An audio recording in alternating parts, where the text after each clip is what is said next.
Undoubtedly, you have heard the term dementia. It is a collection of symptoms that can be caused by many disorders of the brain. It causes a loss of cognitive functions to the extent that it interferes with a person's everyday life. Dementia impacts people aged 65 and older.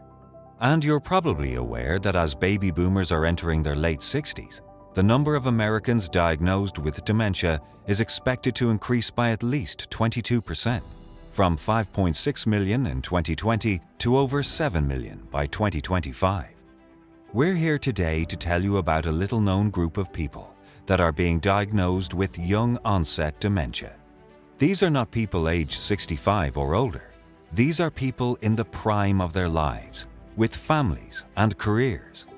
These are people that are aged 39 to 64, that are suffering with the same cognitive declines as their parents or grandparents. Dementia.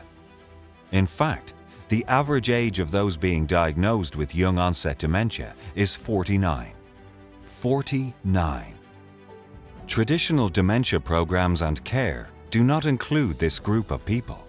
In fact, most medical professionals are not comfortable diagnosing, let alone helping someone diagnosed with young-onset dementia.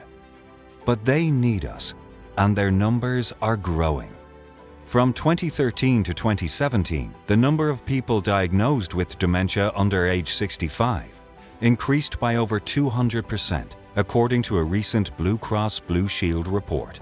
In fact, over 130,000 Americans were diagnosed with young-onset dementia in 2017 alone. And it is believed that this number is significantly less than the actual state of this disease, because many are either not seeking diagnosis or are still waiting to be diagnosed. Every state was found to have an increase in the numbers of those diagnosed with young-onset dementia. However, Alabama led the nation with a 13% increase in the same 4-year period. We'd like to introduce you to the people behind these numbers and help you gain a new perspective of what the face of dementia can and does look like. This is my husband, Bill. And this is my wife, Janet. Janet and Bill have 2 sons. Heath is 29 and Austin is 26. Their lives were always busy as the boys were growing up. Our oldest went to Troy on scholarship and our youngest went to Auburn. So those years it was going to Troy football games, Auburn football games, tailgating. Those were fun times. Being a territorial sales leader in the large construction equipment industry was a career that Bill excelled in for over 30 years. He mastered 9 industry specialty certifications and was sought out by his peers and customers. In fact, Bill won numerous accolades for his business accomplishments, including the award of the company's top 10 sales leaders for 10 years running.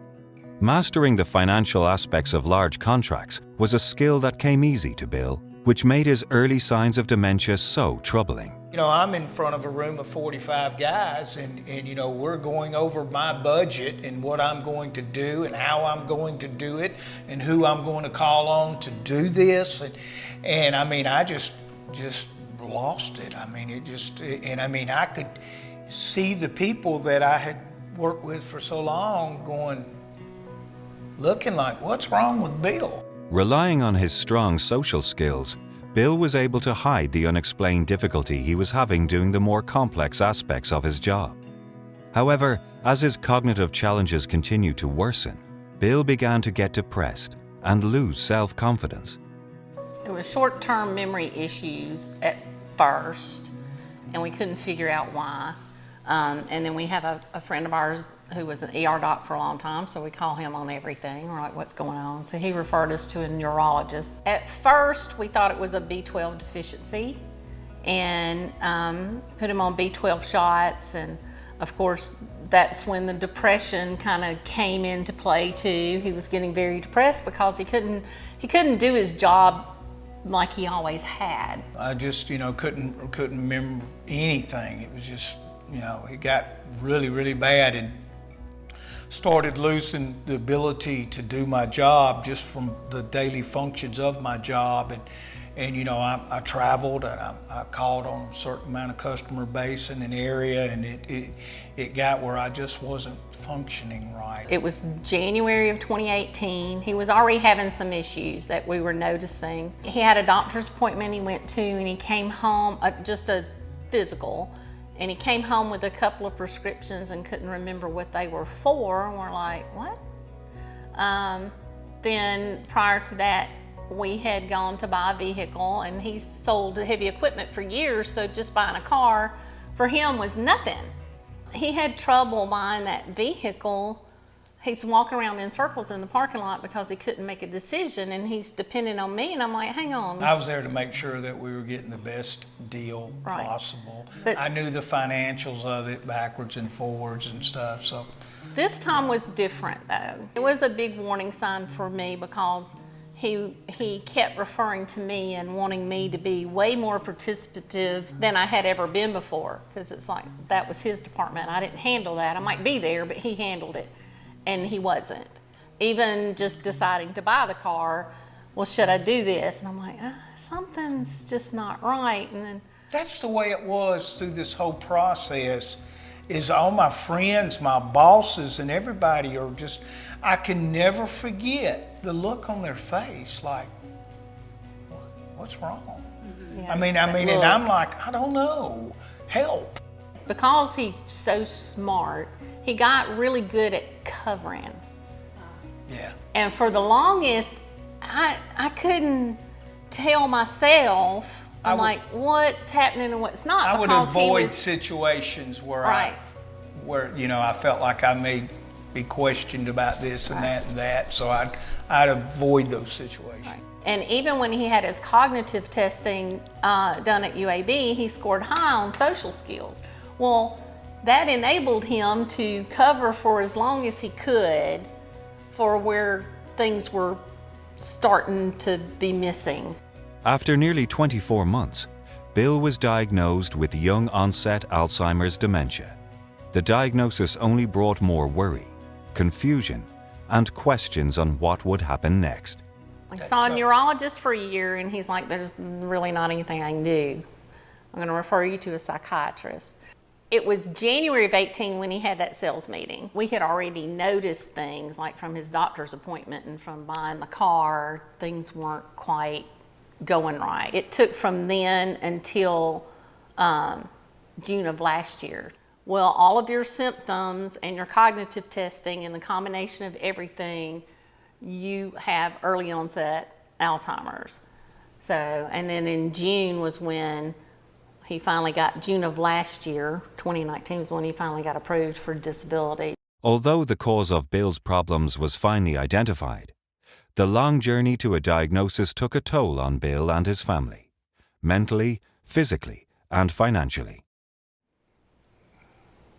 It wasn't good, but at the same time, I was glad I knew something was wrong with me. It wasn't that I was just stupid, but I mean, I sometimes felt stupid. I really did. You know, things aren't great right now, and you know, there's some financial stress on us right now as well. It's kind of sad sometimes because sometimes it gets to the point where she can't handle it anymore, and she just breaks down, and you know, she gets all upset and everything, and you know, I try to help her, but I'm like, hey, I'm messed up, you know, something ain't right. And that's one thing that is hard. I mean, you know, and I tell him all the time, you're still a very smart man. I don't know about you can't help it if your brain's not working right. In addition to the financial and mental strain of the diagnosis, Janet and Bill are in constant search for information to help them through this new way of life. Unfortunately, they feel very alone and have found Nothing. It's all just what you look up and try to figure out, you know, and just my nature is always continually learning. So if there's anything going on during the day that I question, that night I'm going to be on my iPad looking it up. Very thorough, does a great job on that. That's just how I am. But no, there's nothing. It's, meet with your psychiatrist once a month, go over symptoms or anything that's striking or issues that you have, and that's it. I mean, that's really it. So until we found out about you. The Care and Thrive Foundation began providing practical approaches to living with dementia after they saw one of our videos. And then I saw your video where you had made a presentation to the senior center in Alabaster, and I'm like, you know what, I need to get in touch with her just to learn more of the day-to-day, everything that's going on, because I don't know. Nobody tells you anything.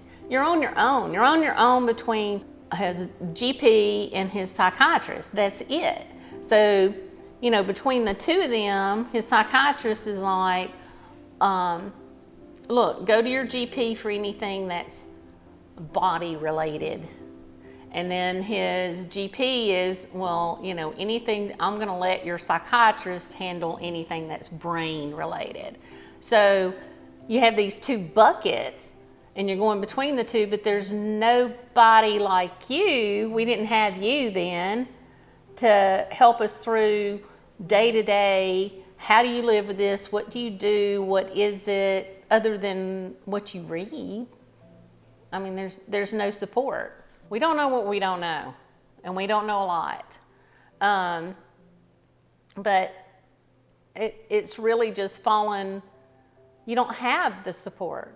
It falls on you to be your own advocate. Our hope is that with early onset diagnosis is that he'll stabilize and stay at a same level for a long time, and with you working with us, learning better ways of living through the day each day.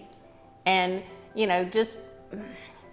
I'm a big data person. You want the data, you want the information, the things that we are tracking on him every day gives us data, it gives us information, it gives us more concrete things to work on, things that we notice and see. And through just your GP and your psychiatrist, well, you're not going to get all that. The Care and Thrive Foundation works to fill the gap created when too many are directed to get your affairs in order and come back in 6 months. We work directly with the person living with dementia and their families to understand the disease, recognize the disabilities caused by dementia, and build ways to maximize their abilities to continue living their lives safely and passionately. Well, we're tracking his sleep and hours of sleep, his memory each day, what kind of mood is he in, is he We're eating doing the things that you right, helped is us he and eating assisted properly? us with.